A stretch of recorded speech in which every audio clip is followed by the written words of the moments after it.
Muy bien, muy buenas tardes. Vamos a empezar el proceso de despedida de estas cápsulas de Cerebralmente, donde mente es solo un sufijo. Yo soy el Dr. Carlos Novo.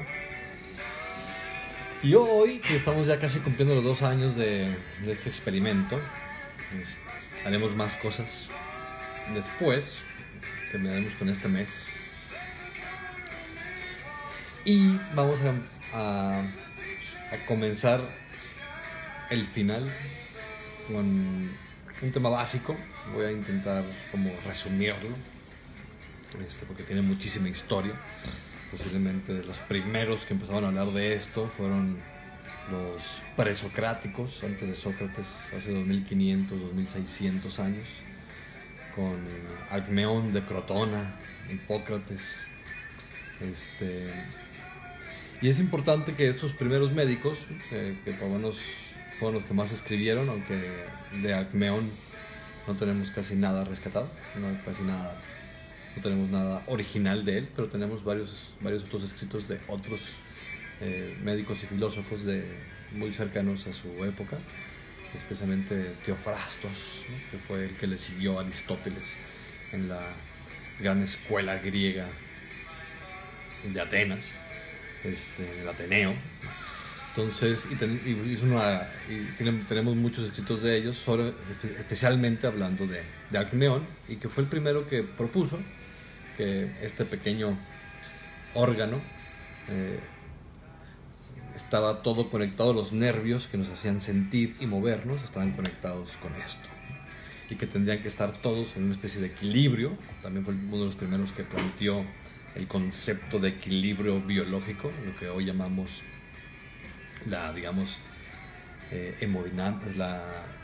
dinámica fisiológica, que tiene que estar entre ciertos como tal extremos, ¿no?, que no puede salirse de ahí, y que en teoría eso llamamos salud.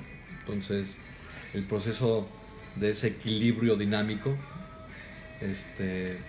lo planteó Alcmeón por primera vez escrito. Después Hipócrates evidentemente le dio mucho más rienda, escribió mucho más tratados, y de él sí tenemos muchísimas cosas originales. Y también Hipócrates decía que todo hombre debe de saber, todo humano debe de saber, que solo del cerebro salen nuestras alegrías, nuestras tristezas, nuestros deseos, nuestras frustraciones, todas las emociones y todo lo que hacemos, todo va y viene del cerebro. Entonces, esto es una cita cerca de una cuartilla, en donde Hipócrates habla sobre el cerebro, especialmente en un tratado que él llamó el Tratado de la Enfermedad Sagrada. Entonces, que fue la epilepsia. Entonces, la epilepsia, llamamos así, y tiene todo un proceso muy bien organizado de qué es lo que él considera que es este órgano y para qué sirve.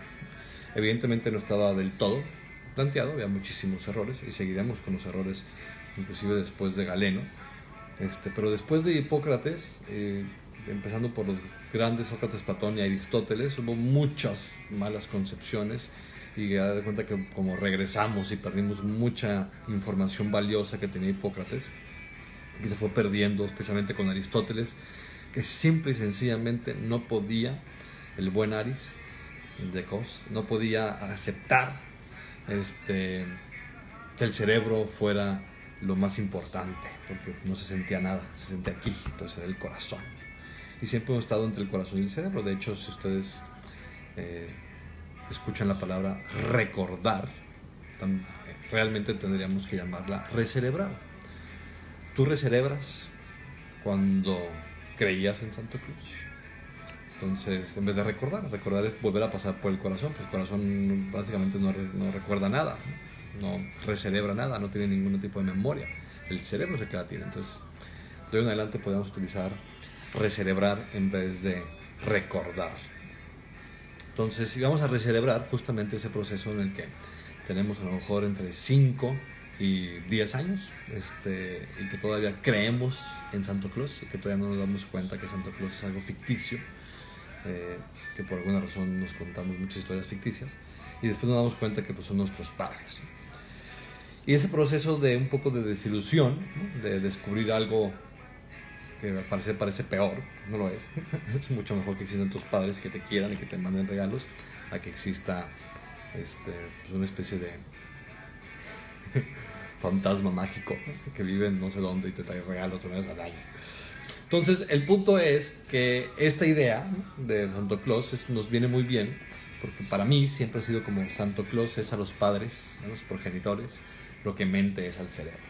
Es un invento que nos hemos hecho para poder tener un poquito más de emoción, actividad temporal límbica, de somos algo más. Tal vez sí, seguramente no, pero podemos hacer grandes cosas con lo que tenemos ahorita y con los 100 años máximos que podemos vivir bien. Y esa es la idea de todo esto. Entonces, después de ese proceso de los, digamos a Galeno, y Galeno fue un gran médico, fue el médico del primer siglo cristiano después de Cristo, y que además se unió con, si no me recuerdo, bueno, no se unió, estaban en paralelo Ptolomeo, que fue el primero que hizo también un proceso astronómico mucho más organizado, que tenía mucho de astrología, que acuérdense que esa no es ciencia. Casi se parece y tiene muchas cosas que podrían ser, pero no lo es. Es una pseudociencia. Y hay muchas cosas como tal, justamente entre el cerebro y las estrellas, que tienen en paralelo. Y que una de ellas es justamente la gran cantidad de conceptos e ideas mágicas, no reales, no palpables, no físicas, no medibles, que tenemos. Inclusive las tenemos definidas como eso, como no físicas. Entonces, ante lo no físico, si nadie lo puede medir, entonces como para qué lo discutimos. Nunca llegaremos a nada. Es una pura sensación de certeza que te da el cerebro. Lo que tenemos que hacer es justamente, y lo que hizo Galeno fue, bueno, esta sensación de certeza de que existe la mente, que son una especie como de fluidos o líquidos o inclusive gases que van alrededor de nuestro cuerpo y dentro y demás, que nos permiten sentir y hacer. ¿Qué tal si no? Y este tipo era un total revolucionario.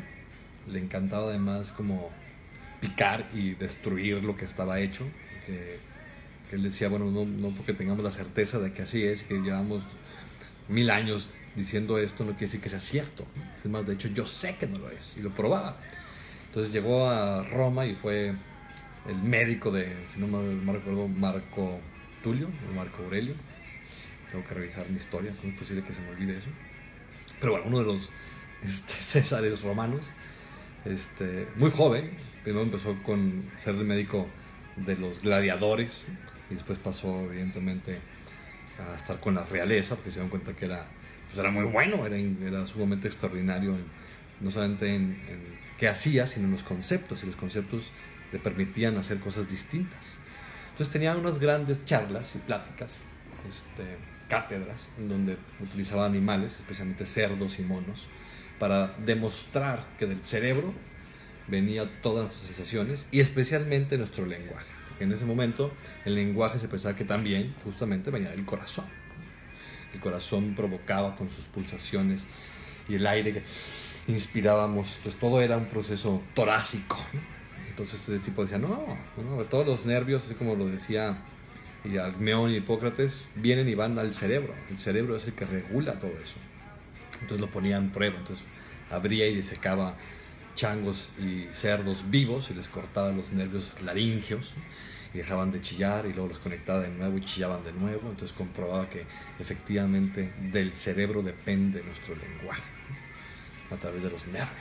Y Galeno fue el gran, pues de hecho nos apodamos los galenos a todos los médicos en honor a se llamaba Euseus, creo, Eusebius, Areus, tenía un nombre medio raro, latín, de esas épocas, Galeno, y perduró todo lo que él enseñó en cuestión anatómica hasta Vesalius, que fue el siguiente por ahí del siglo XVI. Pasaron 1400, 1500 años para que viniera el siguiente revolucionario anatomista y volver a plantear cosas distintas. Tiene la fábrica humana tiene Es un increíble libro que además todavía perdura, o sea, perdura el original. Pueden ir a verlo en el museo. Oh, ya se me olvidó en qué museo está. No sé si está en Londres o en Estados Unidos, en Nueva York. Tengo que buscar eso. Y después de ahí nos venimos básicamente al siglo XIX, 1808, por ahí, donde otro anatomista, Christoph Reil, el primer psiquiatra, le llamamos, el primer neuropsiquiatra, porque todos los psiquiatras eran neuros, les gustaba la neurología primero.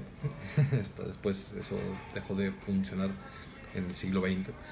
Pero en el siglo XIX, especialmente al principio, los primeros 50 años, tenemos a puros anatomistas. Bueno, de entrada primero los franceses con Pinol y Esquirol, ¿no? Pinol y Esquirol, que estuvieron en la Petit-Salpêtrière, ¿no? Que es el primer centro psiquiátrico de Europa, y fueron los primeros que hicieron toda una base clínica al respecto, y realmente no estaban muy interesados si los problemas de comportamiento venían del espíritu o del cuerpo. Para ellos eran médicos, entonces para ellos era como un tema poco importante.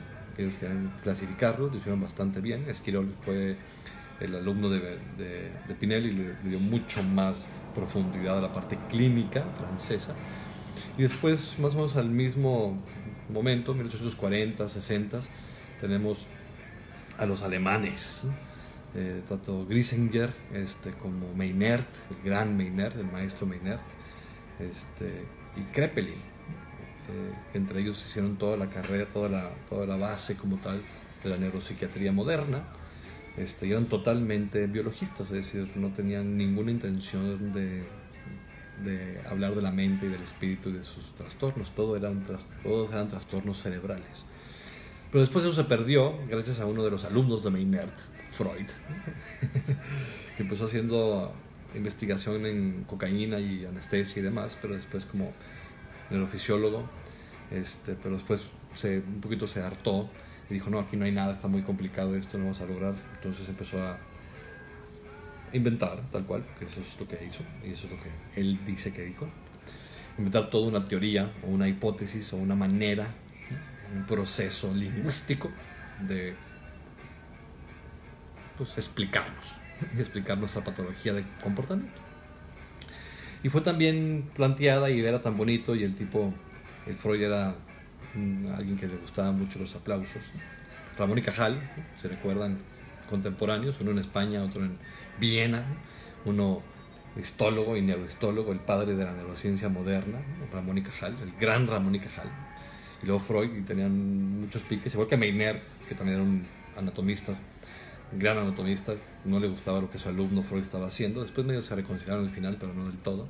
Y Cajal nunca se reconcilió con Freud, le parecía alguien que estaba puro pensamiento mágico y pura invención, y que para él el psicoanálisis no era más que un engaño colectivo, un sesgo de muchos, que perduró ese sesgo y ese error, esa digamos sugestión de que aquello era real por 60, 70 años, y aquí casi un ciclo. Entonces, pero finalmente fuimos regresando en los 80s y 90s, y especialmente en los últimos 20 años, otra vez al concepto de todos los trastornos de comportamiento, todos los trastornos cognitivos y todos los trastornos emocionales son cerebrales. Evidentemente tienen muchísimas variables que afectan al cerebro. El cerebro es afectado, es el órgano que más capta información y por lo tanto más es afectado por esa información, desde inmunológica, hormonal, metabólica, fótica, auditiva, mecánica, temperatura, lo que quieran. Es un gran herramienta de captación de información, excepto de sí mismo. Entonces está ciego a sí mismo, entonces pues nunca se da cuenta de él hasta los últimos 30 años, especialmente, que surgió la neurociencia clínica y que será el futuro de la psiquiatría, poco o mucho. Toda la base neurobiológica es la que va a perdurar y la que cada vez tiene mucho más valor, y cada vez nos deja mucho más claro que podemos hacer diagnósticos precisos, tempranos, como en el resto de la medicina. Y así es como acabamos esta cápsula de hoy. Hay que exigirle a nuestros médicos que sean lo más precisos y certeros posibles. Yo tengo un proceso de medicina de precisión e integral, ¿no?, que una muchas cosas y que sea sumamente objetiva, que podamos replicar lo que estamos haciendo. Y no quedamos nada más con puros diagnósticos clínicos como los franceses en el siglo antepasado. Hoy escuchamos a un grupo de los 60s, de la psicodelia temprana, que se llama Tomorrow. Salud y placer, hasta la próxima.